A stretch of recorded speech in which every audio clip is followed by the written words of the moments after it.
Hello everyone, welcome back to our channel How to Tutorials. In today's video, we are going to see how you can read Instagram messages without being seen. Well, it is a very easy and simple process, so let's dive right into it. So the first thing that you'd have to do is open your Instagram application. And after opening the Instagram application, what you're going to do is go to your DMs, for which you can tap on this message icon right here. After doing so, you'll now have to select the DM that you want to apply the settings to. For example, I'm going to choose this one. And in here, you can see this is the DM.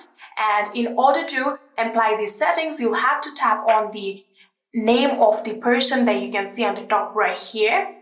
And after doing so, the settings will be opened. And in here, you'll have to tap on privacy and safety. After doing so, here you can see there is the option of read receipts. You have to turn this toggle button off, and even if you see their messages sent by them, they won't be able to see whether you have seen it or not. You can simply just tap on it and turn this toggle button off just like this. And yeah, that is it. That is how you can read Instagram messages without being seen.